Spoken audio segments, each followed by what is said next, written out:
Kaixo, ni Josu Kubelo naiz, Harrobia ikastolako irakaslea, eta 028 UPR-aren bitarteko baliostatzea fabrikazio prozesuan, prozesuko proiektuko burua izan naiz, ezta, edo arduraduna, bai? Irizarrekin batera egin dugun proiektua da, eta hemen duzue aurkezpenaren gidoia, bai? Emango dugu proiektuaren sarrera orokor bat, jarraituko dugu zeintzuk ziren edo diren helburu orokorrak proiektuenak, nolakoa izan den garapena, ze moduko enpresarekiko lankidetza izan dugun, irizarrekin, nolako harremana izan dugun, eta zein da horren barrutik kolaborazio horren barruan egon dana, ikusiko ditugu zeintzuk izan diren emaitzak eta ondorioak, horiek 3 puntu elkartuko ditugu eta bideo batean azalduko dizkizuet.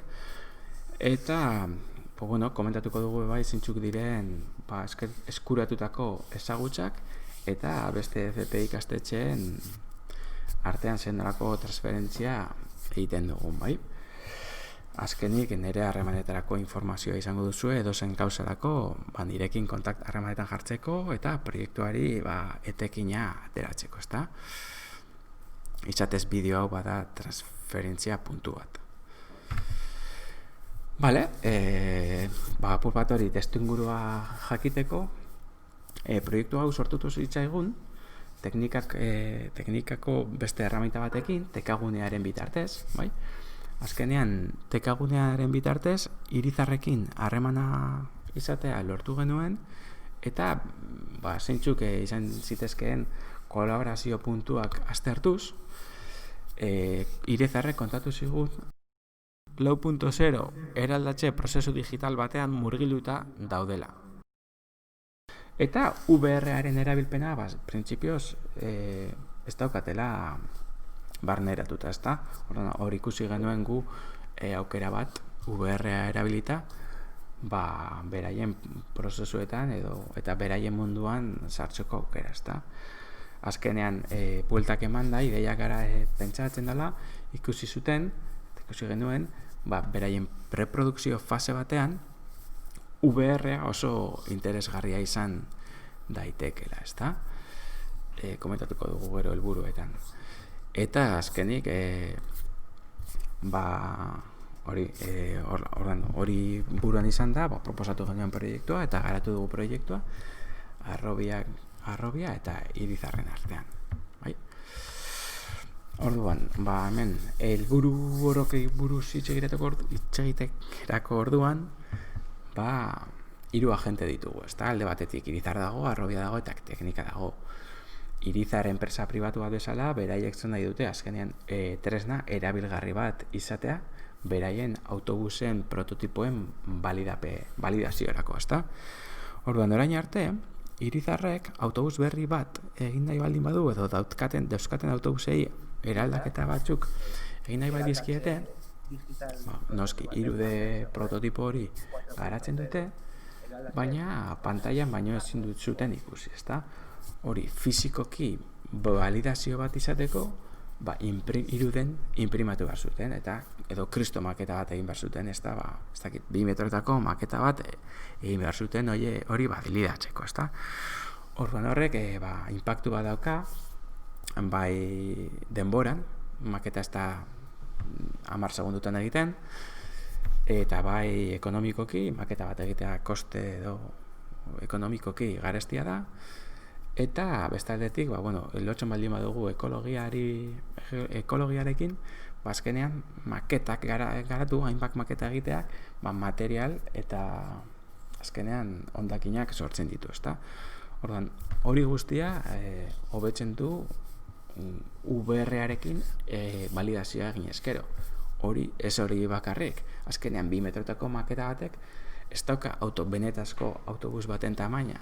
Orduan, VR aplikazio baten egin dezakeguna hori da, ezta? Izan dezakegu gure aurrean autobusaren prototipoa fabrikaziorik egin gabe 3D modeloarekin bakarrik, bai? Eta orduan hor konparaketak egin daitezke, transparentzia eman diezaiokegu eta barnekoa ikusi, hainbat hobekuntza maketa batek ez dituenak, ezta? Orduan, oso helburu interesgarria zan beraien zat. Vale? Eta bestaldetik, bueno, bestelako helburu bat zan, azkenean VR-a ematen zuen etorkizuna zala, hor dagoela, eta hor burua sartzea interesatzen zitzaien. Bai? Vale. Harrobiaren aldetik, argi dago, ezta? Guretzat oso interesgarria da Irizarrekin produkzio industrial batean sartzea, bale, guk normalean hezkuntzako aplikazioak egiten ditu, marketingeko aplikazioak edo ICL-etako aplikazioak egiten ditugu, ezta? Ostras, fabrikazio prozesu batera hurbiltzea eta lehenengo eskutik nolako teknologia edo prozesuak erabiltzen dituzten hortara hurbiltzea oso interesgarria zaigu, bai? Ez daukagolako esperientziarik.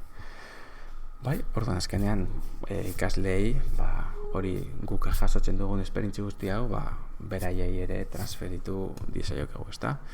Eta azkenik, zeintzuk dira teknikako helburuak, imaginatzen dut, ikastetxe sarean ezagutza hobetzea, eta azkenean guk garatu dugun erraminta hori Irizarrentzat baldin bada, bai bada, baina paraleloan garatu dugu sarean banatu dezakegun, edo zabaldu dezakegun beste aplikazio bat, bai, gero ikusiko dugu zertaz ari garen. Vale. Orduan, orain ikusiko dugu, hauek 3 puntu batera komentatuko ditugu, bai? Erakutsiko dizuet zertan datza proiektua, zeintzuk gauzak garatu ditugun, zeintzuk emaitzak edo zeintzuk gauzak ikertu ditugun, eta zeintzuk dira, azkenean ondorio atera ditugun, bai? Horiek erremintan bertan komendatuko ditugu. Irizarren VR konparatzaile simuladorea, bale? Validazio bisualetarako, eta hasiko gara nola mugitzen den pertsona ikusten, bale? Irizarrek behar zuen mugimendu oso simple bat, eta horretarako erabaki genuen teleporta erabiltzea, bai?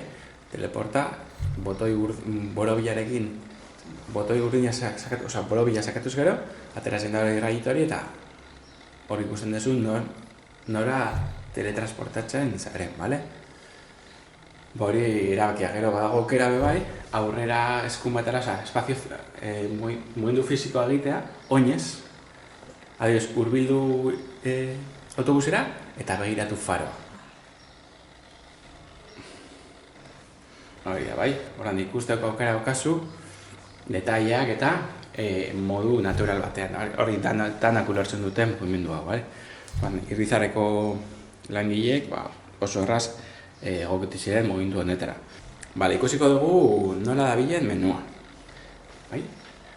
Hemen menuan ikusten ditugu bi atal, bat zuria eta bestea beltza, bai? Yin-yang moduko forma moduan, ezta? Horrek adierazten ditu bi objektu direla, konparatu nahi diren bi objektuak, bai? Lehenengoa da bus bat eta bigarrena da guk kargatu nahi dugun autobusa, bai? Orduan, ikusten da, adibidez, erakutsi ematen badiogu, ikusten dugu nola desagertzen den autobusa, edo berriro ematen badiogu, jartzen den, bale?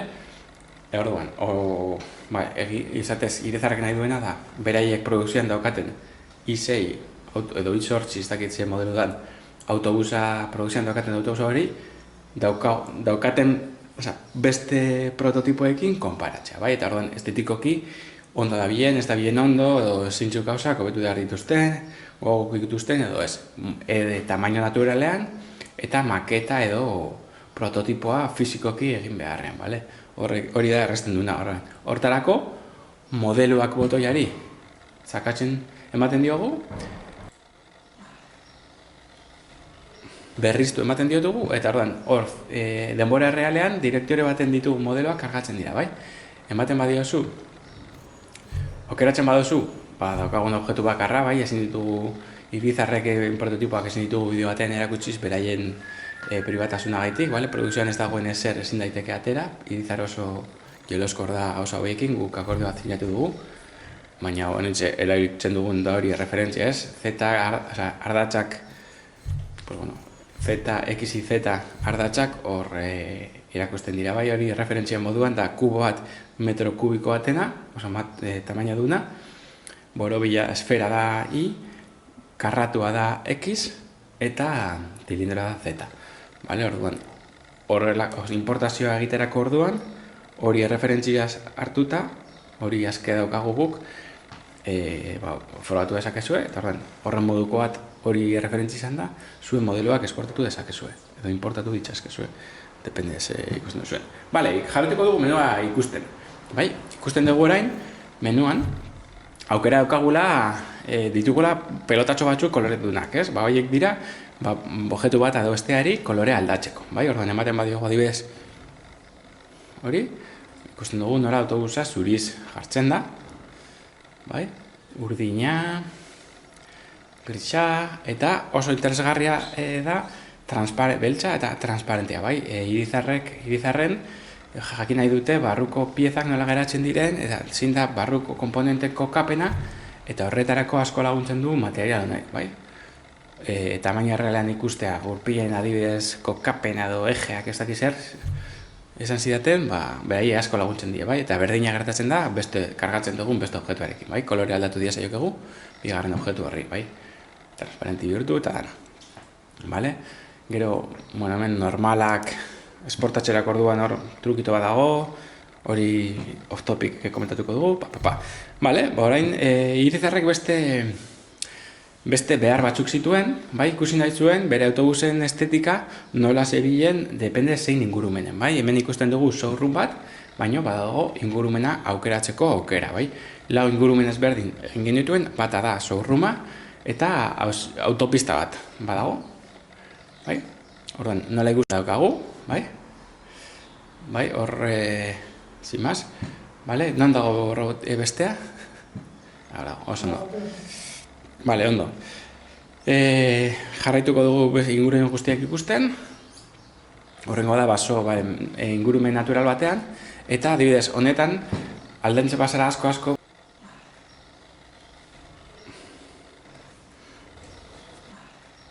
Hor, adibidez, distantzi batera, nola ikusten da autobusa ikusten da, bai? Orduan, hori da, nahi zuten abe, bai? Estetikoki, distantzia ezberdinetara autobusak funtzionatu behar duelako, bai? Jarraituko dugu beste ingurumen batekin, eta hiri azkenengoa, bai? Hiri barnean, nola ikusten da, bale? Hiri batean, hor, eraikinarekin, hori da, eraikinekin, hortxe dago, bai? Eta, nahi zuten be bai, eguna eta gauez, gauen arteko ezberdintasuna, nabaritu, bai? Nola ikusten den gauez, nola ikusten den egunez, bai? Hor, estetikoki fundeatzeko. Hori ingurumen guztietan ikuste dezakegu, bai? Aldatu dibez basora eta gaua basora.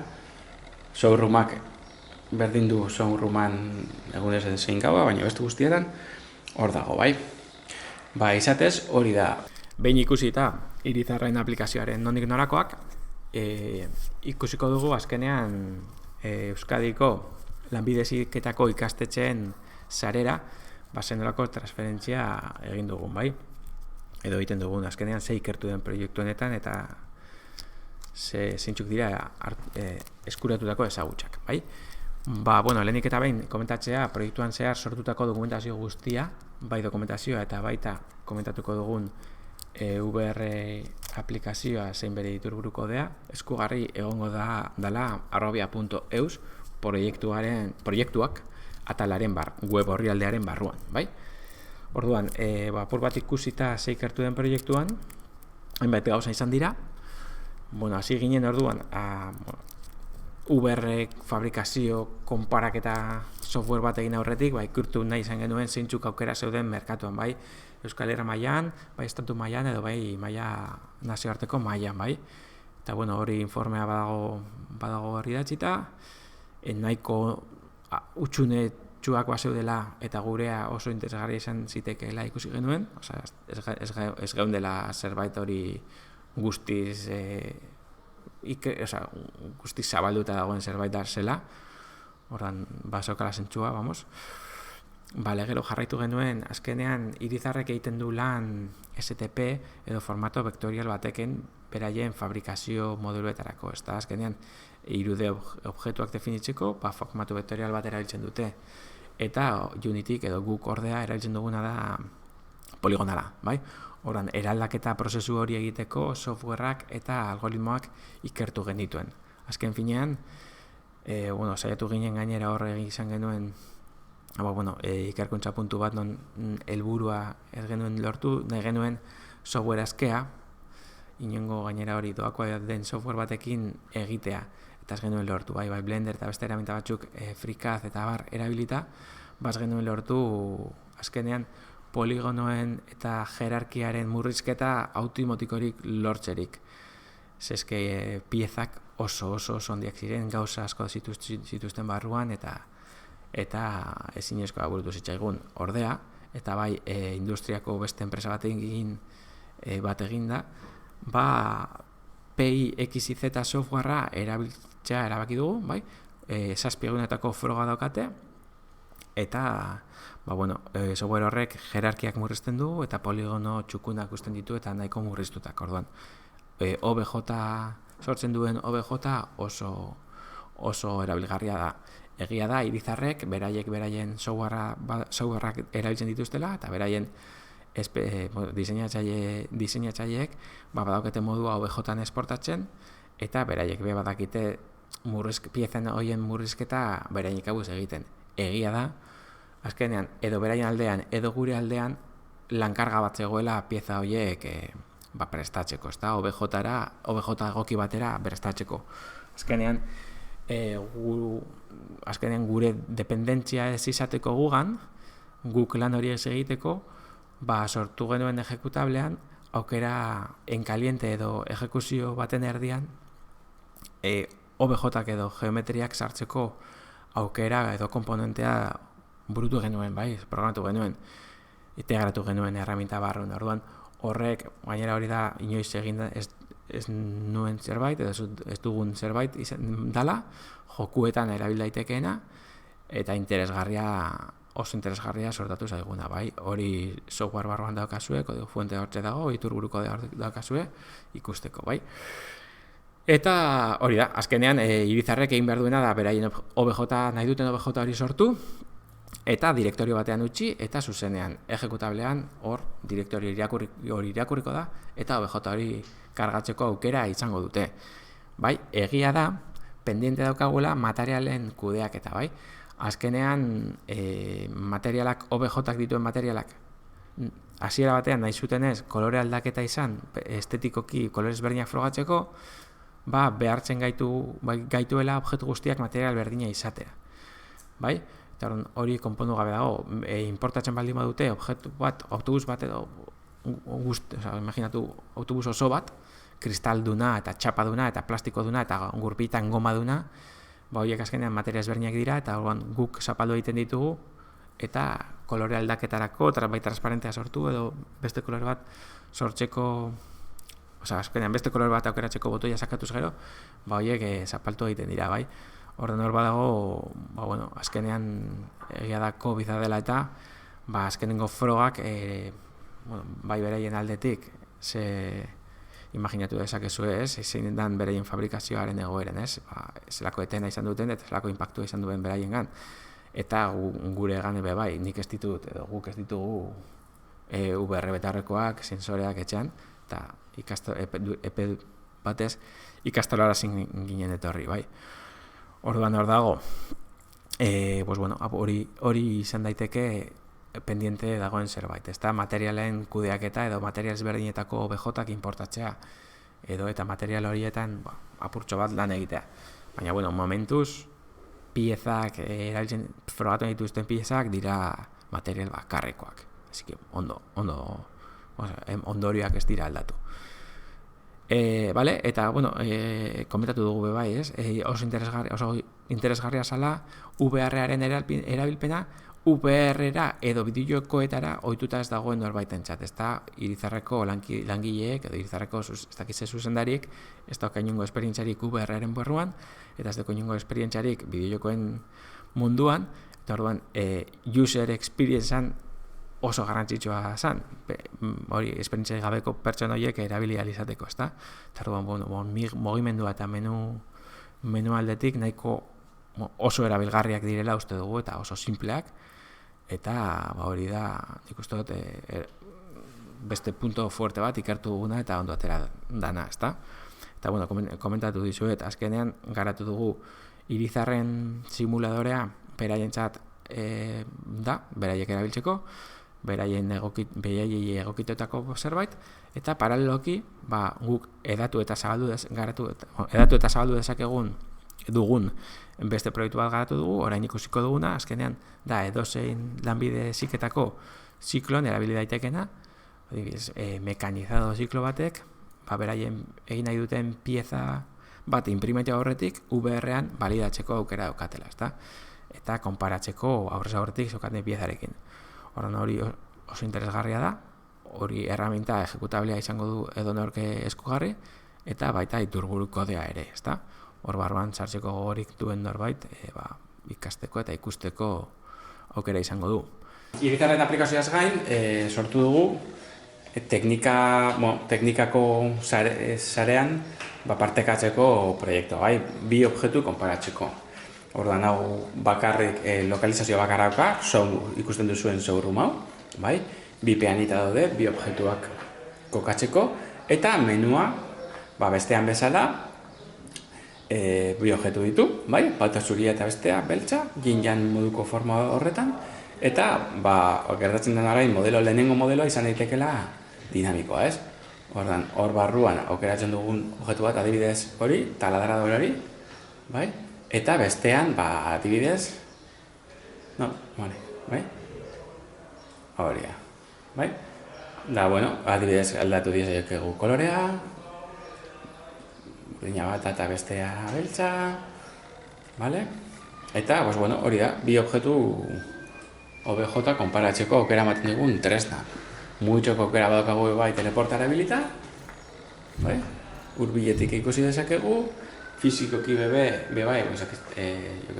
belaunikoen jarri gaitezke hobeto ikusteko,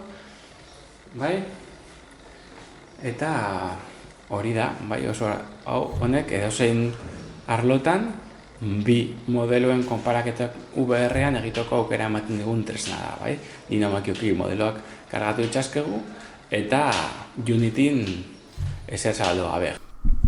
Azkenik ikusi duzu, azkenean proiektu honek ekarri dituen hainbat gauza ikusi ditugu. Hemen daukazuen ere harremanetarako kontaktua, jkobelo@arrobia.net edo arrobia.eus. Hortara bidaltzen didazue e-mail bat, nahi duzuena komentatzen, edo nahi duena hor dago. Eta hemen ikusten duzue, pasan egunean implantazioa egiterako orduan irizarren, maskaria bita eta segurtasun distantzia minimori mantenduz, bortxe gabe hitz, ager eta biok. Besterik gabe, eskerrik asko.